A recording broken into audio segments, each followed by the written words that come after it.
it's been not a not a linear journey. We've done a lot of different things, but the building the pocket neighborhoods allows us to help communities to continue to transform, and there's a lot of communities that want different amenities, but they can't get them in less, and so we're able to help them envision that in less and bring those things. And so, from so for example, the development that we did that was 16 units. It's not too far from the airport in this town called Hermitage, just 10 minutes outside of downtown Nashville. And the 16 were the first. They made record sales in the area and have truly impacted just the market value. But what we did in the meantime, while we were building those, was we pull together a significant amount of acreage around those properties and then took it through entitlements to develop another 250 units there. Welcome to CRE Radio for influential commercial real estate professionals who work with investors, buyers, and sellers of commercial real estate coast to coast. Whether you're an investor, broker, lender, property manager, attorney, or accountant, we're here to learn from the experts. Welcome to Commercial Real Estate Pro Network's CRE Radio. Thanks for joining us. My name is J. Darren Gross. This is the podcast focused on commercial real estate investment and risk management strategies. Weekly, we have conversations with commercial real estate investors and professionals who provide their experience and insight to help you grow your real estate portfolio. Today's interview is sponsored by Building Insurance and Risk. When you invest in real estate, it pays to work with a real estate investor protection specialist to protect yourself and your investment from catastrophic loss. The experts at Building Insurance and Risk focus on real estate investor protection. They provide you with multiple insurance coverage offers and a side-by-side coverage comparison. To learn more, go to buildinginsurancerisk.com. Today, my guest is DeLisa Guerrier of Guerrier Development, a commercial real estate development firm in Nashville with over $500 million in projects at various stages of development. And in just a minute, we're going to speak with DeLisa Guerrier about how she dropped her first career choice in medicine to pursue real estate with her husband. But first, a quick reminder, if you like our show, CRE Radio, there are a couple things you can do to help us out. You can like, share, and subscribe. And as always, we encourage you to leave a comment. We love to hear from our listeners. Also, if you want to see how attractive our guests are, be sure to check out our YouTube channel. You can find us on YouTube at Commercial Real Estate Pro Network. And while you're there, please subscribe. With that, I want to welcome my guest, DeLisa Guerrier. Welcome to CRE Radio. Thank you. Thank you for having me. Well, I'm looking forward to our conversation. But before we get started, if you could take just a minute and share with the listeners a little bit about your background. Sure. Yes. So I'm originally from Oakland, California, and I moved to Nashville back in the early 2000s. So I've been in Tennessee for almost 19 years now. So I started off moving here thinking that I was pursuing medicine. I was biology pre-med, headed to medical school when I met my husband. It took him 3 years, but he finally convinced me to give him a shot. And that for me meant leaving the medicine pursuit and starting off in entrepreneurship with him. And it didn't necessarily mean real estate investment. I found that later, but that's how I started this journey. And I'm so happy to be here. Great. So you meet your husband, and you said it wasn't necessarily real estate, but yet, to go into business with him. How did you guys decide on real estate? Yes. So he owned a company at the time in the automotive field, and it was just getting started. He was doing window tints and customizations, and I had the choice to help him to grow that company or go to med school. And so I chose to help him. And we grew that company from doing about 100,000 a year to just under 10 million a year in about 5 years. And so, from while I was doing that, I needed something that would make me excited. I don't love anything about the automotive world. I don't even like to put gas in my car. And so he said, maybe you should get your real estate license, because it was joyful for me to go look at model homes and do different things.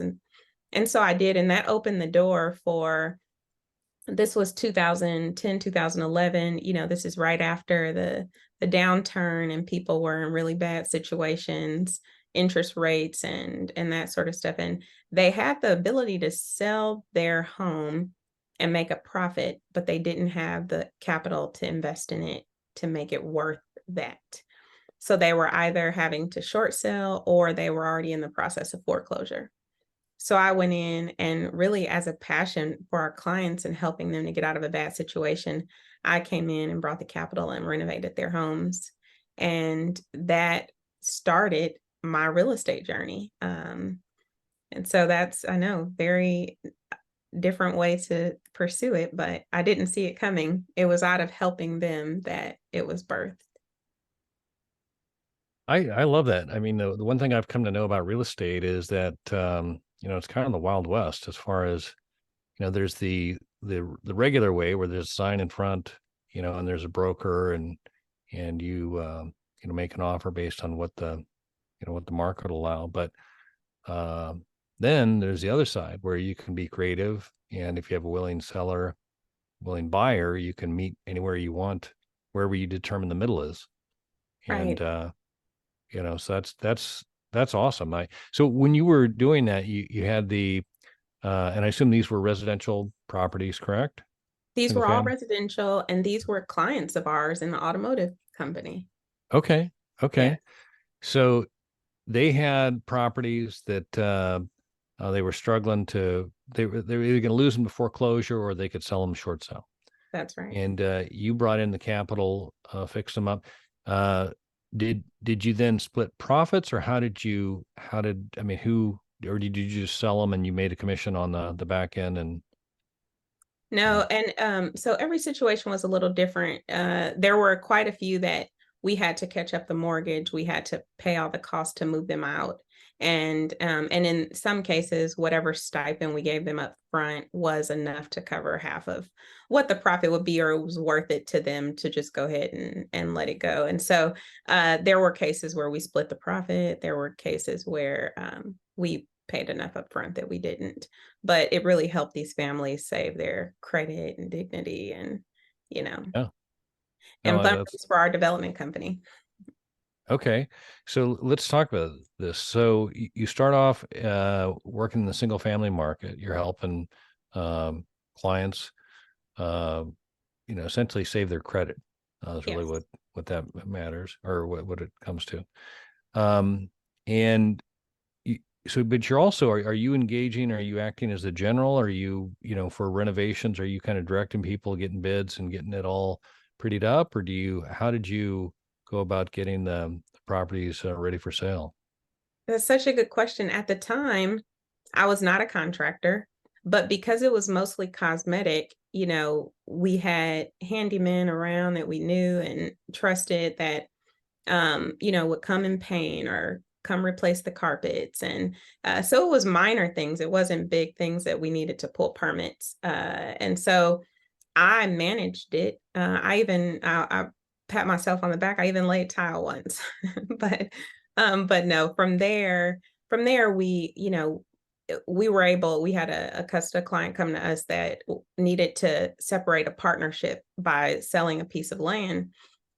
This land happened to be in a prime location where a lot of development was happening, and we purchased that property, and we went to an architect. It didn't have a functional house on it. And we were able to get 4 homes on that property, and we hired a builder to come and build for us that development.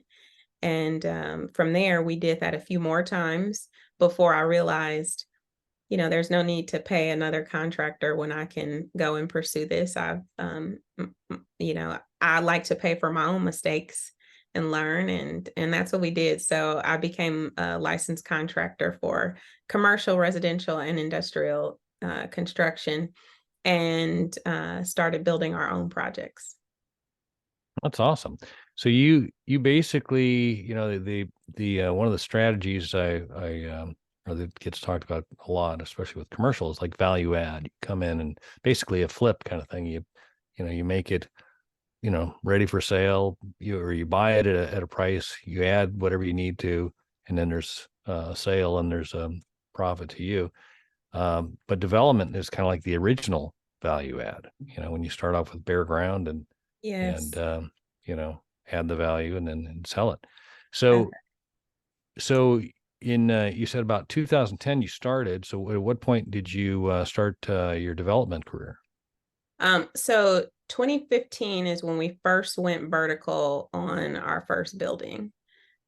So, in the meantime, we were doing a lot of other things, but and really getting a foot in the door when it came to real estate, helping families, flipping. Essentially, the market was um, it was accepting of that at the time, and then Nashville became to where there were no more flips. It was only new construction, and we were in that at the right time. So we grew into pocket neighborhoods. So we always used to say we would develop the properties that were too big for the small guys and too small for the big guys. So it's the 16 unit communities, the 30 unit communities. And it made sense for us because not only are we the developer, but we're the contractor.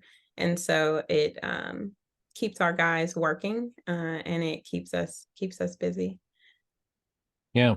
So I'm curious, how do you distinguish between development and contracting? I think a lot of times people, they assume it's all or they don't understand the distinction in there. Yes. Well, I think there's a lot of real estate developers who never touch the construction side. And that's sort of how I was operating originally. There was a property that we owned, that I went through the process with the architects and the land planners and the city to create something there, but I didn't touch the project. I hired a contractor to come in and build it. And so that to me is the difference. And those two can be mutually exclusive. I appreciated being able to be in control of how fast we move, of those things. And so I liked adding that layer. And I come from a world where my mother and my stepfather were both in construction. So I think it was a natural path for me. Cool. So you start off, or you in the development stuff, you start off with, you said the first one was a 4-home development. You mentioned 16 to 30. Tell me about the range of developments and kind of the numbers that you guys have done since 2015. Yeah, well, it's been not a linear journey. We've done a lot of different things, but the building the pocket neighborhoods allows us to help communities to continue to transform, and there's a lot of communities that want different amenities, but they can't get them in less, and so we're able to help them envision that in less, and bring those things. And so, from so for example, the development that we did that was 16 units. It's not too far from the airport in this town called Hermitage, just 10 minutes outside of downtown Nashville. And the 16 were the first. They made record sales in the area and have truly impacted just the market value.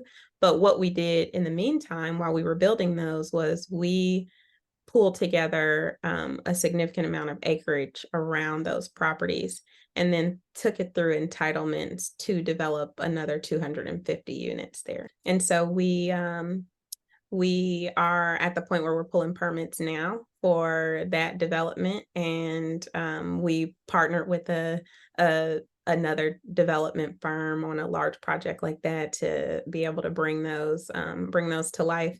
And so that happened years ago, and it's exciting because it started off with our 16 unit pocket neighborhood. God, I love to hear that. That's so cool. Um, so the 16 seems manageable, and even your mindset 16 to 30.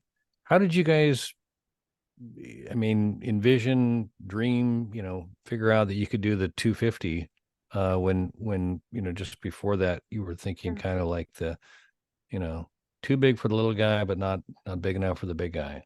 Well, I think we've grown into it based on relationships, and we don't ever want to bite off more than we can chew. We know what we can handle, and we really, there's a lot of investments in this community, in this market, and so we've partnered on a lot of the big deals in the beginning, and we just closed on a loan actually to build the first one ourselves with no partner. But we have several of those. We have a almost 200 unit development in another part of town, and just finished entitlements for 599 units close to downtown. So there's a lot that we have going on, not just that one.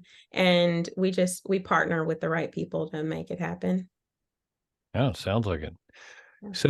So are you in these developments? Are they strictly single family, or is there any multifamily, or is No, it the, any the retail? larger ones, the larger ones are multifamily. Okay. Okay. And is that 200 unit property, is that a multifamily property? Yes. Okay. So tell me, you started out in the single family. Everybody kind of understands what that is. What's different when you go into the multifamily for development? Yeah, so we started off, I guess it could be considered single family, but more, they were infield projects like duplexes or attached products. So not exactly single family. Multifamily is a different world. You know, I've learned a lot. I think that the development side is the development process is the same. It's the capital structure that's a lot different. And so that's why we've brought in different partners that are really experienced in that side of things, at least in this phase of our career. But um, it's it's a fun process. So when you say bringing in partners, are they basically, is it mostly capital, or is there also some level of participation on the actual development and the construction, or? Yeah, all the above. So Okay. for our construction company, I don't build projects that big myself. Our pocket neighborhoods keeps our guys busy, and that's kind of in our wheelhouse. We will joint venture, and that's the partnership that I mean, with a bigger contractor to build the multifamily. We will also partner with capital partners in order to finance the projects, because there's a lot of, like I said, appetite in this market for apartments. Got it. So with apartments, a lot of times the people I talk with on this podcast, a lot of them are doing like syndication, where they'll go in and buy an existing property and maybe reposition it through value add, and basically then it's a flip kind of sell to get the profit and return the capital to the investors. As a developer, is the strategy a sale upon lease up, or is this something you're building a portfolio to keep in your portfolio, or how are you, what's your vision plan with the end product? So I'll say first, we hadn't participated in any syndication in that capacity because we like the dirt. We like to go in and work with the community to turn turn nothing into something. But on the long-term investment, we have some capital partners that do not sell. And so we will stay in the deal with them, perpetually. And then we have some others that the plan is to lease up and sell in 5 to 7 years. And that is okay for us too. Because of where we are, we bring the project to fruition, and whatever the appetite is of the partner we align with for the specific project, we at this phase, will traditionally just work with that. No, I love it. Flexible and a little bit of both. That's right. Yeah. So tell me on the smaller projects, Yes. your infill stuff, were those that you retained, or did you sell those properties? Most of those are sold. We believe in creating home ownership. And a lot of times when you go into communities that are looking forward for development and to bring more rooftops, a lot of them are very vocal about they want more people who live there and own there. And so we try to work with that. And the market here has been good for us to structure them that way. We Yeah. do No, we do keep a percentage of the units that we build in each development to lease them for a while and, hold on to a little piece of what we did. yeah. No, I think one of the fascinating things I've come to recognize in, the years I've been doing insurance is my clients that um, are kind of how do I say it? I have clients I know they can make money in any market. Right. They see the opportunity. That's right. So sometimes it's flip, sometimes it's a build new, sometimes it's buy low and rent and retain.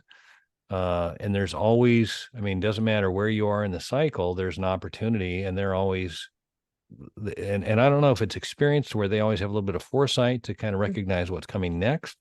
You must have But been talking to my husband. no, I mean, it's to me, is that kind of his idea? Is that his the way he sees it?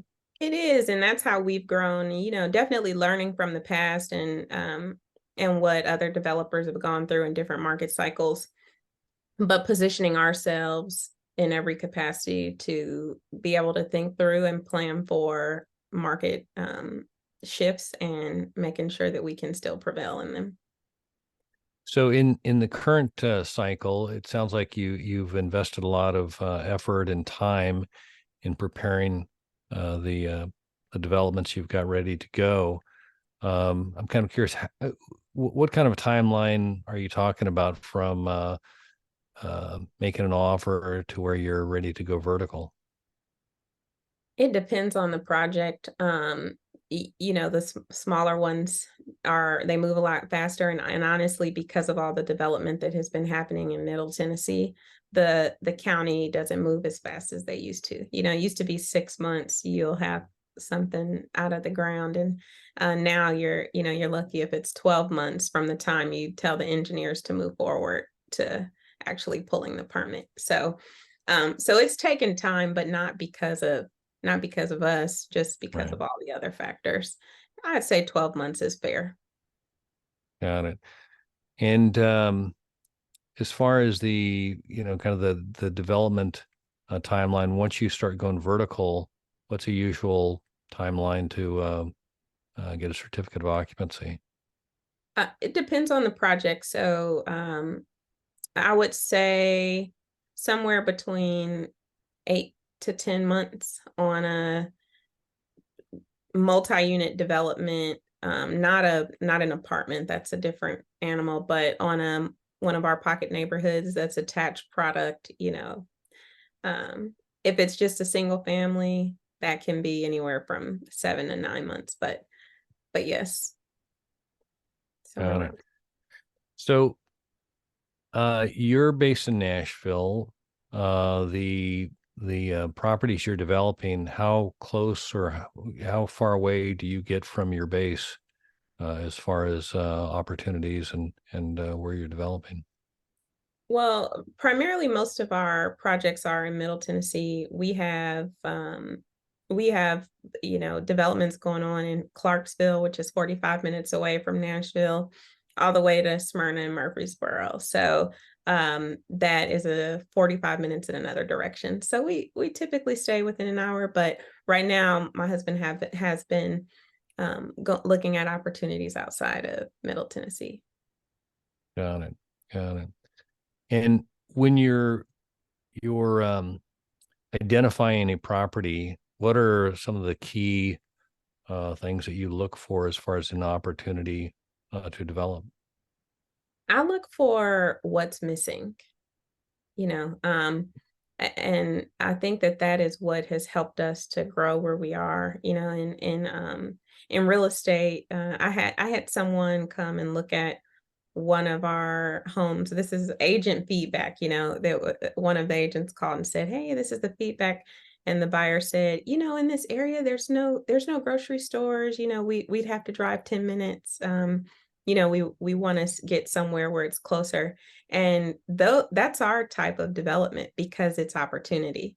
And that's the reason why we develop there is because we know that by developing this project and acquiring other land and working with the community that we could bring these other needs. And so we, like you said, have a little bit of foresight and like to uh, go and develop in areas where we can create significant impact in a community and not follow everyone else, you know, to where it's already done and we're fitting in. So Well, let me ask you, so the what's missing, that's a great question to ask because that's, it allows you the opportunity to, identify what would make the community better or what would be valuable. With that, like with the grocery store, have you guys developed any kind of commercial occupancy type products like retail or? we're building a medical center right now and a few other little retail shops. And we own quite a bit of commercial property and we have a really large project in the commercial space, but we'll get to that one day on another call. But yes, we have some experience with commercial. Oh, that's awesome. And the again that question right there, I think that could save everybody, whenever you're out looking for an opportunity, is to identify just what is missing. Um, that's great insight. Appreciate you sharing that. Of course. Um, so let me ask you the current market conditions. We're recording this here in December of 23. Um, the I get varying opinions on where things are at, but Mhm. clearly, real estate's influenced heavily by interest rates. Interest rates currently are significantly higher than what they were just a year or so ago. But they're not at unprecedented rates, just Right. different than where we were. How how is the current situation affecting your strategy, your look at the future here? Yeah, thank you. Great question. I think that's a multifaceted thing. You know, it impacts us because banks aren't looking at things the same as they did 12 months ago. You know, and we have a lot of great banking relationships that have not allowed us to slow down much, but in terms of buyer activity, that has significantly shifted. Thankfully, because we build our projects, um, we are in a position to where if we lease them because they hadn't sold, it doesn't impact us much. And so, you know, we have had to get strategic on what type of incentives. Whereas I'd say 2 years ago, I put a property on the market. I built this home. I sold this community for, let's say, around 375. Within 10 months, they were selling for 650. And I thankfully kept several of them. And I put that property on the market and had multiple offers, one unit for 650. So it almost doubled in value, uh, and had multiple offers, you know. And now, you know, you put something on the market, it sits for 30 days and then you want to get creative. So there are shifts and we shift with it. But we've strategically pre-sell a lot of our developments. And so thankfully, before we ever start moving dirt, we have a lot of our units sold. We try to at least get 70% of them sold. And so we have been able to retain all the buyers that we had from the beginning, and they were able to get extensions on their rate locks. So, you know, we've just shifted with the market. You know, it's unfortunate. but we can't control it. So Yeah. I think that's pretty much the healthy viewpoint is it is what it is. right. And you know, gotta make lemonade. So, That's right. but so do you have a favorite project you've done? Hmm. Completed or working on You decide. either. Yeah. Uh, I have a project right now. Outside of the big project that we're creating is a theme park, and it's based on books and stories from all over the world. It's designed to help children want to read again and write. And so that one, it's been a long passion project that it's very exciting. But outside of that, we do a lot of work with churches, and we have this development that the church came to us. They have 17 acres, and they said, we don't know what to do with it, and we want to be good stewards. Can you help us? So they wanted to rebuild the church because it wasn't in the best visual position from the street. And we worked with them for a year and a half, went through all the entitlements, and finalized all the approvals about 7, 8 months ago. And now we're in the next phase of seeing 300 units come out of the ground that will be 3 and 4 bedrooms designed for the workforce, and rebuilding the church and community center. And those are those impactful projects that really make a difference in areas that need it and need intentional development. No, I love it. That's exciting to be able to make an impact. I didn't ask, are all of the projects market rate projects, or do you get involved in any of the low income housing, LIHTC or tax credits and all that kind of fun stuff, or is it all market rate? All of the ones that I've done have been market rate, but the one with the church, we did partner with a developer, another developer that specializes in low income.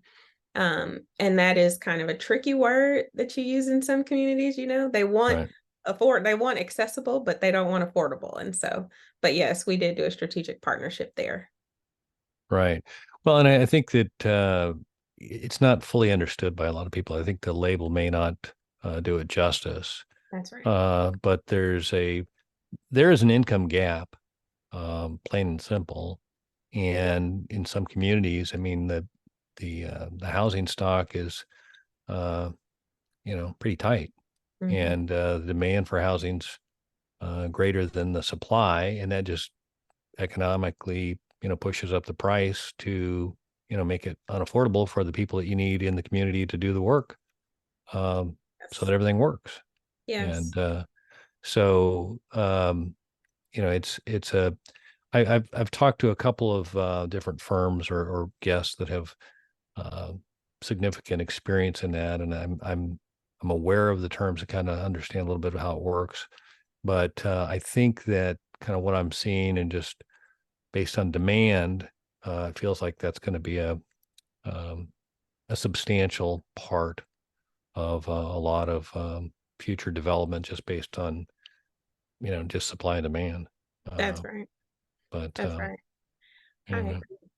And I think that I'm grateful that there are resources out there to help to fill those gaps. And it's heartbreaking when you hear the that police officers can't afford to live in the areas that they serve, and so yeah, uh, school teachers, I mean, nurses, I mean, it's not unique. It's right. and I think different time, longer conversation, but I think there's a lot of the banking and just how available capital has become in the last 30 years has really kind of fueled that a lot of the growth, but a lot of the well, I don't want to get into it, but anyway, there's clearly it's more of a gap than what I remember growing up, but Yeah. it is No, what it it's is. a rabbit hole. You're right. Yeah, yeah. So I got to ask you, you work with your husband. Um, are there any hurdles working so closely with your spouse, or what's your secret? Oh, there's hurdles every day. Um, you know, I'd say the blessing is that, um, 15 years later, we don't know anything else. We didn't start off working separately, so we only know what it's like to work together. So that is in our favor. There, people say you have to balance. We haven't quite figured that out yet. So we'll let you know when we do. But I think that the biggest thing has been for us to understand what our lanes are, where we excel, and to respect each other in it. And that's, I think, how we have gotten where we are. Well, whatever you're doing, it sounds like it's working really well. So my hat's off to you. Congrats on all that. Thank you. DeLisa, if we could, I'd like to shift gears here for a second. As I mentioned by day, I'm an insurance broker. And as such, I work with my clients to assess and determine what to do with the risk. And there's three strategies we typically consider. We can avoid the risk. If that's not an option, we can look at a way to minimize the risk. And if we cannot avoid nor minimize the risk, then we look to see if there's a way we can transfer the risk. And that's what an insurance policy is. It's a risk transfer vehicle. Hmm. And as such, I like to ask my guests if they can look at their own situation. Could be your clients, your partners, the community, political, interest rates, banks, whatever. But identify what you consider to be the biggest risk. And again, for clarification, while I am an insurance broker, I'm not necessarily looking for an insurance related answer. And so if you're willing, I'd like to ask you, DeLisa Guerrier, what is the biggest risk? Uh, well, I think that there is a huge risk in what we do every day, by, investing capital into ever changing markets. Um, and, each project is different as to how much capital that is. And, it is a risk. I mean, real estate investing is a risk in itself. And that's what ours is. And I'll tell you how I look at it. Markets change just like what we're in right now. And there was this profound lesson that I learned when I was in college, and I'll share it with you. My sister and I were driving from California to Nashville. We had just got our brand new cars. It was my second year of college, and my mom was driving the car in front of us, and she and I were taking turns driving mine. And we came through some place in Oklahoma or something, and there was this huge big storm. And so we called my mom and we said, "What do we do? Do we pull over?" And she said, "We're going to keep moving. We're going to move slow. We're going to move cautiously, but we're going to keep moving." And when we got out of it, she said, "If we'd stopped, we'd still be in the storm."